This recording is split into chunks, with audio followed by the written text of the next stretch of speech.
या ठिकाणी जर का बघितलं हे पल्स आपण प्रत्येकाचे किती प्रत्येक मीटरला ठरवलेलं असतं की 1200 पल्स पर युनिट, म्हणजे 1200 वेळा पल्स पडले तर 1 युनिट पडणार, किंवा काही जणांचे असते 1600. आजच मी फेसबुकला एक असंच बघितलं, कोणीतरी कंपॅरिझन दाखवलं साहेब, एक बघा हे 1200 म्हणजे कमी पल्स पडले की जास्त युनिट पडणार आहे. तसं नसतं, मीटरचा तो प्रोग्राम असतो, 1 युनिटसाठी किती पल्स पडायला पाहिजेत हे त्यांनी कॉन्स्टंट ठरवून दिलेलं असतं आणि त्या पद्धतीनेच मीटर ते रेकॉर्ड करत असतं. म्हणजे समजा 1 युनिटसाठी 1200 पल्स असतं, 1200 पल्स नंतर ते 1 युनिट दाखवणार आहे. असं नाही की पल्स कमी पडले आणि त्यामुळे जास्त रेकॉर्ड होणार, ते नाही. त्याचा जो कॉन्स्टंट आहे त्या पद्धतीने आणि त्याच्यानुसार आता आपण इथं जुने मीटर सुद्धा लावलेले आहेत. हे स्मार्ट मीटर आहे स्नायडरचं, हे जिनसचं आहे, हे जिनसचं आहे, ते स्नायडरचं आहे. पलीकडे जुने मीटर आहेत आणि त्या तिकडे आपण इव्हन चक्री मीटर जे जुन्या काळाचं होतं चक्री मीटर ते सुद्धा लावलेलं आहे. आता आपण ह्याला एरर मोजत आहे. इथं वरती आपल्याला एरर दाखवते प्रत्येक मीटरमध्ये आपल्या स्टँडर्ड ह्यानं किती युनिट पाठवले त्याच्या अगेन्स्ट किती पल्स देतोय हे मेजर करून इमिडिएटली इथं आपल्याला प्रत्येकातली एरर दाखवते. आता ह्याच्यात -0.083 आहे, म्हणजे 0.08% फक्त ह्याच्यामध्ये एरर आहे. ह्याच्यामध्ये 0.16% हे जुनं मीटर आहे. काय आपल्याला लिमिट आहे 1% ह्या मीटरला आपण 1% एरर असली तरी सुद्धा चालू शकते, त्यामुळे हे नाही. ह्या मीटरमध्ये 0.05 आहे, दुसऱ्या ह्याच्यात 0.002 आहे, म्हणजे इतकं ॲक्युरेट आहे.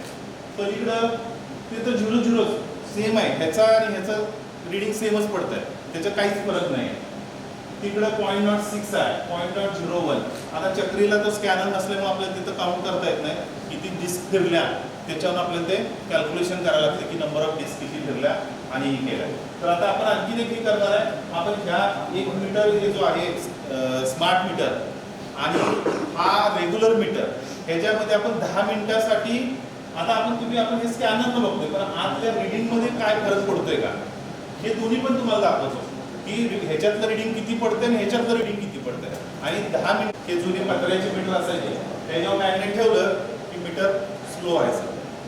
मग ते प्लास्टिकचे आले, त्याच्यावर सुद्धा काही इन्फ्लुएन्स होता जुन्या ह्याच्यात, पण नवीन ह्याच्यात आता ते त्याच्यासाठी आत मॅग्नेटिक शिल्ड बसवलेले आहे, जेणेकरून मॅग्नेट ठेवला तरी सुद्धा इम्युन राहते. म्हणजे त्यानं मीटरच्या ॲक्युरसीवर काही फरक नाही. काही मीटर असे आहेत इम्युन राहते, पण त्याला पण काही लिमिट आहे.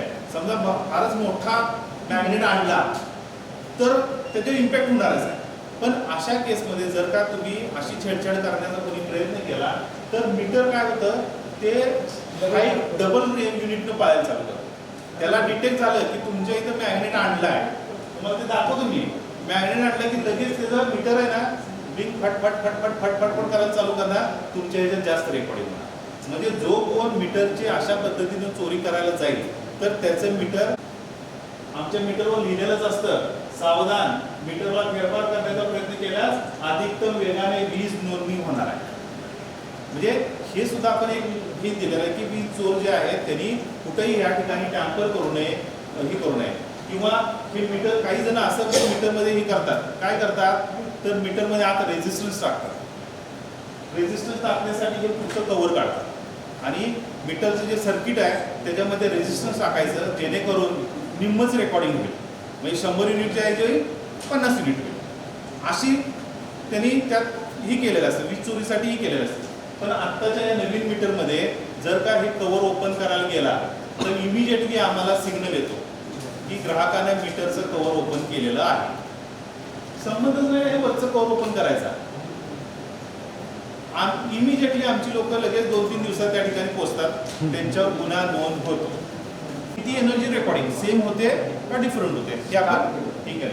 आणि त्यानुसार रिडिंग इनिशियल घेतलं त्यांनी स्टार्ट केलंय. 10 मिनिटं जाईल तोपर्यंत ते सांगतोय. काल म्हणजे एक व्हिडिओ तसाच बघितला की हातात खाली कनेक्शन नाही तर तो दाखवतोय UP मधला व्हिडिओ. आणि आपण सगळे कसं आहे असं काहीतरी असलं की लगेच आपल्याला, आणि सध्या विशेष स्मार्ट मीटर चाललाय त्यामुळे लगेच आपण ते बघायला लागतो काय आहे म्हणून. तर की बघा बटन दाबलं की काही कनेक्शन नसताना चालू होतंय. अरे त्याच्यामध्ये बॅटरी दिलेली आहे. बॅटरी कशासाठी दिले, जर का सप्लाय गेलेला असताना माझा माणूस तिथं रिडिंगसाठी गेला किंवा त्याला काय त्यातलं बघायचं असेल तर पुश बटननं फक्त त्याचा रिडिंगचा डिस्प्ले ऑन व्हावा, मला त्यात काय रिडिंग आहे हे दिसावं. त्याच्यात युनिट नाही वाढणार कुठले बॅटरीवरती, फक्त मला रिडिंग दिसायसाठी त्या ठिकाणी बॅटरी दिली आहे. आणि ते जे केलं जातं ते अशाच पद्धतीने म्हणजे कवर ओपन केलं की इमिजिएटली आम्हाला कळणार आहे. पुढची ॲडव्हान्स टेक्नॉलॉजी त्याच्यात अशी येणार आहे, आमच्या GPS ऑन असला, मी जर का ह्या रस्त्यानं चालू आहे, समजा शिवाजी पेठेतनं चालू आहे आणि तिथं कुठंतरी काहीतरी छेडछाडी झालेली असली की इमिजिएटली मला इथंच मेसेज येणार की तुम्ही जावा 200 मीटर तिथं आतल्या बाजूला जावा, मीटरला काहीतरी प्रॉब्लेम काहीतरी छेडछाडी झाली आहे. म्हणजे हे ॲडव्हान्स टेक्नॉलॉजीचं हे ॲप आणि तुमचं हे स्मार्ट मीटर दोन्ही कम्युनिकेशन नेटवर्कमध्ये असल्यामुळं सगळा डेटा आणि त्यामुळे वीज चोरीवर इतका आळा बसणार आहे. आणि मग तुम्ही म्हणाल ठीक आहे त्याचं झालं, मला काय फायदा, वीज चोरानं चोरी ही झाली, त्याची पकडली, त्याच्यावर एफ झाली, मला काय फायदा. ऑब्विसली ही जी ऑर्गनायझेशन आहे महावितरण ही सामाजिक ऑर्गनायझेशन आहे, गव्हर्नमेंटची ऑर्गनायझेशन आहे. इथं कुठलंही ना नफा ना तोट्यावर आपण काम करतो. जे काही आपला नुकसान होतं आहे ते ऑब्विसली मी तुमच्याकडनं जे चांगले ग्राहक आहेत त्यांच्याकडनं घेतोय ना. आता मी ना नफा ना तोट्यावर काम करतोय म्हणजे काय करतोय मी तुम्हा लोकांच्याकडनं, तुम्ही अगदी वेळेत बिलं भरता, सगळं रिडिंगनुसार भरता, मग हे बर्डन कुणावर आलं, जे वीज चोर आहेत त्यांचं बर्डन ऑब्विसली तुमच्यावर आलं. आता काय होणार आहे, वीज चोरी जर का कमी झाली, वीज गळती कमी झाली तर हे बर्डन तुमच्यावरचं कमी होणार आहे. जो टॅरिफ जास्तीचा आहे किंवा जो 5 रुपये असेल तो ऑब्विसली नंतर खाली 4 रुपयेवरती सुद्धा येऊ शकतो आणि तुम्हाला तो त्या ठिकाणी फायदा होता. आता त्या ठिकाणी आपण ते मॅग्नेट कुठे आहे लूप टाकलं तरी सुद्धा आम्हाला कळणार आहे लूपनं काय होत आहे. आता हे मीटर जर का बघितलं तर हे जरा फास्ट कळत आहे, इथं दिसतंय का बघा, आणि स्लो झालं मीटर, हळू हळू हळू फिरायला लागली. मीटरचं स्पीड किंचितचं कमी झालंय. मीटर जर का तिथं त्याने 100 युनिट रेकॉर्ड केले असते तर ते 80 युनिट रेकॉर्ड करणार आहे. काय कुणी छेडछाड करण्याचा प्रयत्न केला म्हणजे हा परमनंट मॅग्नेट असेल, काही इलेक्ट्रोमॅग्नेट लावतात, कुणी इतर काय प्रयत्न केला तर त्या ह्याच्यात इव्हन हे नवीन टेक्नॉलॉजी मीटर असे आहेत की ह्याचं प्लास्टिक सहजासहजी वितळत नाही किंवा वितळलं तरी पेड घेत नाही. अशा टेक्नॉलॉजीचं हे नवीन प्लास्टिकसुद्धा आहे त्याचं. म्हणजे पूर्वी सगळेजण म्हणायचे ना की बाबा माझं मीटरनंच पेड पे घेतला. नवीन मीटर तसे नाही आहेत, चांगल्या क्वालिटीची मीटर आहे, त्याचं प्लास्टिक कधी वितळत नाही.